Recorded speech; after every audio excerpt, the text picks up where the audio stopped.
So guys, welcome back to Up to Date Editing Channel. Nama gue Greg, jadi gue udah pakai HP ini atau V41 Pro 5G selama 2 minggu. Dan pas pertama kali ngeliat HP yang satu ini, ada dua perasaan yang muncul. Pertama, ketika ngeliat belakangnya itu kayak, wah, ini keren banget. Tapi begitu lihat layar depannya kok kayak jadul banget. Iya, jadi depan belakang menurut gua rada nggak sinkron. Tapi daripada kita bahas tampilan fisik aja, langsung aja gue mau bahas semua full kelebihan kekurangan HP yang satu ini. Jadi langsung aja tanpa basa-basi lagi, let's check it out.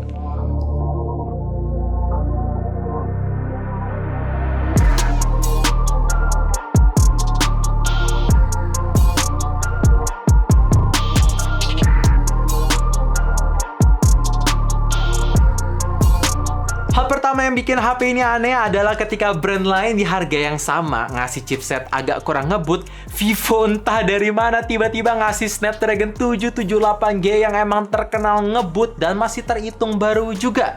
Ya, didukung dengan RAM 8GB LPDDR4X plus masih bisa di-expand sampai 4GB menggunakan ROM yang ada dan dibantu juga dengan storage 128GB UFS 2.1, bisa menjadikan HP ini adalah HP 4 jutaan terbaik sih di tahun ini.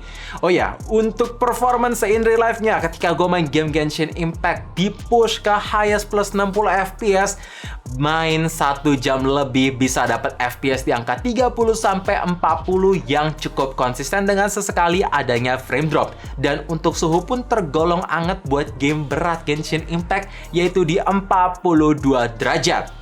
Game kedua, Mobile Legends bisa kebuka refresh rate super dengan grafik yang sayangnya mentok di high aja. Belum bisa ultra tapi konsistensinya bagus. Jarang banget gue ngerasain frame drop yang sangat signifikan. Pokoknya ini playable. Dan game terakhir buat kalian para PUBG player, HP ini bisa kebuka settingan smooth extreme yang sangat konsisten. Juga bisa dapat di angka 58-60 FPS. Ditambah gyroskopnya pun juga lancar. Jadi intinya performa HP ini tuh terbaik. Hal kedua yang bikin HP ini aneh ada di bagian charging. Seri X kasta tertinggi dan seri V premium midrange mereka bisa kalah sama anak baru yaitu seri T ini. Gila banget karena untuk pertama kalinya ada HP Vivo yang resmi di Indonesia mendukung kecepatan charging sampai 66 watt bukan 44 watt lagi. Gila sih, dan ketika gue coba ngecharge dari angka 5-100%, maka waktu 50 menit yang emang kalah cepet sama brand lain yang support 65 watt dikarenakan ada fitur speed control di mana tegangan otomatis akan berkurang ketika udah lewatin 50%. Gue berharap semoga di next ada software update yang bisa mematikan fitur yang satu ini supaya kalau misalkan user pengen ngecharge ngebut, ya bisa gitu lah ya. Dan kalau misalkan kita ngomongin soal kelengkapan, tentu brick charger 66 wattnya udah di-include di dalam box. Dan yang bikin gue senang, Vivo masih sediain earphone plus adapter USB Type-C ke jack 3.5. Gue berharap semoga diterusin ya, karena ini beneran komplit. Dan ngomongin soal baterai, HP ini punya kapasitas sebesar 4700 mAh yang rasanya rada nanggung ya. Padahal nambahin 300 lagi bisa pas jadi 5000 mAh. Tapi begitu gue coba pakai full intense, biasalah buat kayak Mobile Legends buat push rank. Tapi bedanya sekarang gue udah Legend 2, ada kemajuan. Terus scrolling Instagram dan nonton YouTube menggunakan cellular data refresh rate tertinggi, bisa dapat screen on time 9 jam. Ini masih sangat awet dalam sekali ngecharge. Hal ketiga yang bikin aneh di HP ini ada di bagian layar. Iya, kita ngomongin dari yang jelek dulu. Seperti yang tadi gue udah mention di awal video, HP ini menggunakan water drop notch yang sangat dalam banget ke bawah. Andai aja HP ini menggunakan mini drop display atau di kamera depannya terdapat OIS kayak V21, bisa dimengerti lah. Tapi kalau ini memberikan terkesan yang kurang bagus aja sih menurut gua, agak jadul. Tapi kalau misalkan kita ngomong dalam segi kelebihan, wah, casing boleh jelek, tapi panelnya sudah menggunakan AMOLED, resolusi Full HD Plus yang tajam, punya karakteristik warna yang terlihat vivid, vibrant, dan yang paling penting, brightness ketika dipakai di kondisi outdoor sangat cerah, bukan jadi hambatan. Ya, bisa hit 1300 nits yang sangat tinggi. Oh ya, untuk refresh rate juga ada support 90Hz yang konsisten sampai baterai habis, mulus, walaupun gue berharap di nextnya mungkin bisa menggunakan 120Hz biar makin kekinian. Dalam segi fitur-fitur, gue surprise untuk HP 4 jutaan ini masih tergolong komplit. Iya, pertama tersedia always on display sebagai pengganti LED notification di mana kalian bisa ngecek jam, tanggal, baterai, sampai notifikasi yang masuk tanpa harus pegang HP-nya. Bahkan, always on display-nya bisa di-custom sesuai preferensi dan bisa di timer, mau selalu nyala atau nyala dari pagi sampai malam untuk menghemat baterai. Kedua, untuk teknologi unlock-nya sudah menggunakan fingerprint under display dengan performa yang masih bisa dikategorikan ngebut plus responsif juga. Ketiga, kalau ngomongin soal HP Vivo, satu hal yang selalu gue suka adalah NFC multifunction. Dimana gunanya fitur yang satu ini nggak cuma buat ngecek saldo sampai top up saldo e-money, tapi bisa kalian pakai untuk duplikat kartu kantor, apartemen, rumah yang berbentuk kartu. Jadi ya ada kunci kedua melalui HP yang satu ini aja. Keren. Keempat, haptic touch untuk pertama kalinya di HP mid-range Vivo berasa bagus. Ya, ini agak keras tapi agak lembut. Ya, peningkatan walaupun memang bukan kayak kelas flagship. Kalau ngomongin soal body design, rasanya Vivo nggak pernah bikin kecewa. Emang bahan materialnya masih menggunakan polikarbonat, tapi menurut gua ini solid. Dan pinggir kiri kanannya masih ada lengkungan 3D curve, jadi nyaman untuk digunain pakai satu tangan.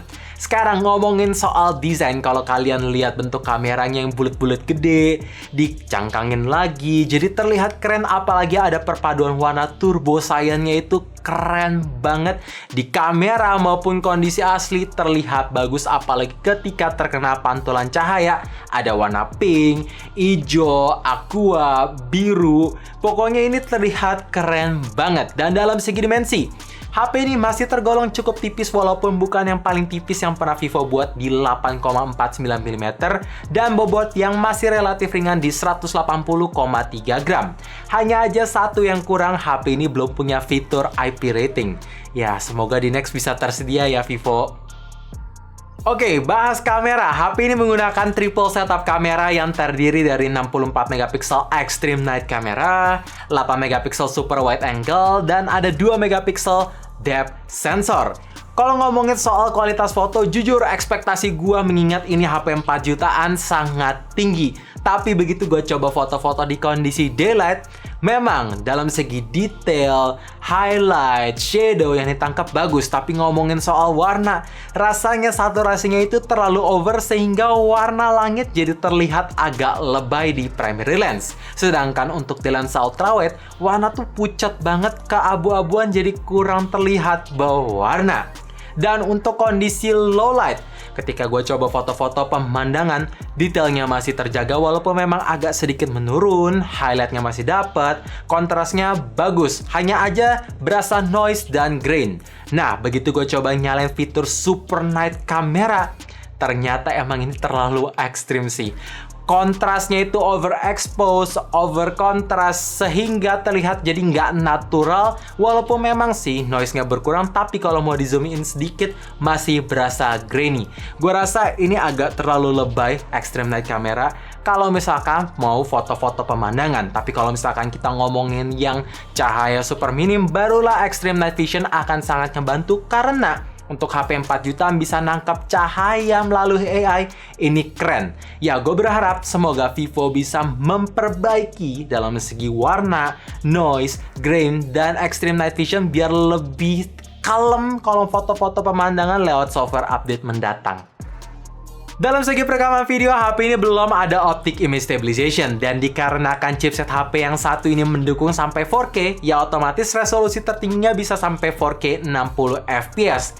Kalau ditanya stabil apa enggak, surprisingly kalau kalian mau record di resolusi tertinggi 4K, hanya aja fps-nya di 30, extra stabilization bisa dinyalain dan itu terlihat stabil, detailnya bagus, jitter minim.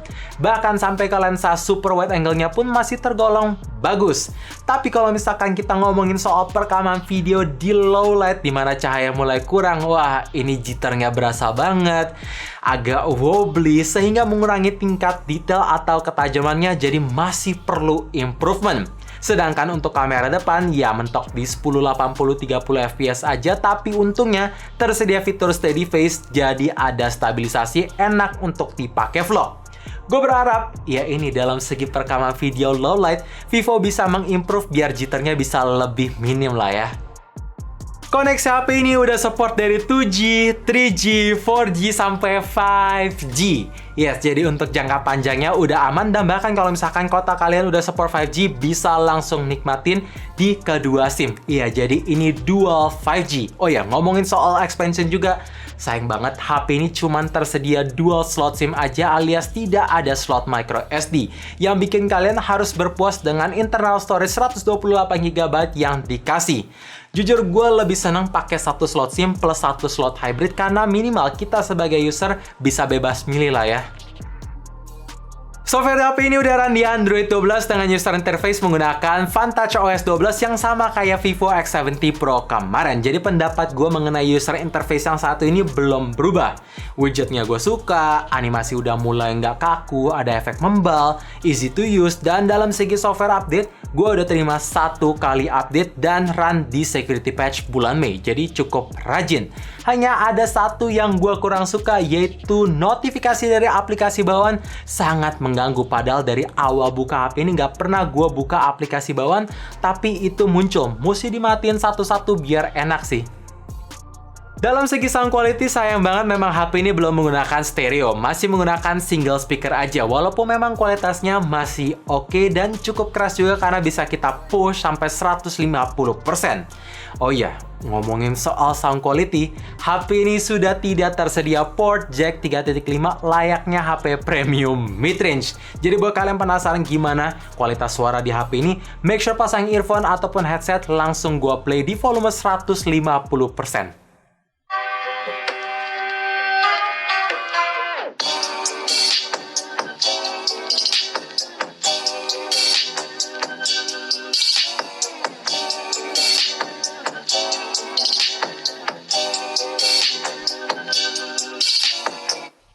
Ya, kayak gitu. So guys, itu dia suka duka menggunakan Vivo T1 Pro 5G selama 2 minggu. Emang kalau mau ditotalin kelebihannya pasti jauh lebih banyak ketimbang kurangnya. Ya, kekurangan paling ada di bagian desain layar masih water drop notch, single speaker plus port jack 3.5 absen, storage relatif pas, dan baterai yang kesannya kurang nanggung karena belum 5000 mAh. Jadi nggak ada yang deal breaker. Jadi kalau ditanya apakah HP ini worth it? Wah, bisa gua kategorikan sebagai HP premium mid-range terbaik dari Vivo di tahun ini, mengingat 4 jutaan.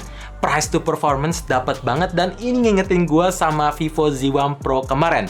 Gue berharap nasibnya nggak kayak versi Z yang muncul sekali, bestseller, terus hilang ditelan bumi. Semoga ada seri lanjutannya. So, thank you for watching. Jangan lupa like dan subscribe channel ini, sekaligus nyalain notifikasinya juga supaya kalian tahu kapan video baru diupload. And as always, stay safe, stay healthy, dan stay updated with up to date.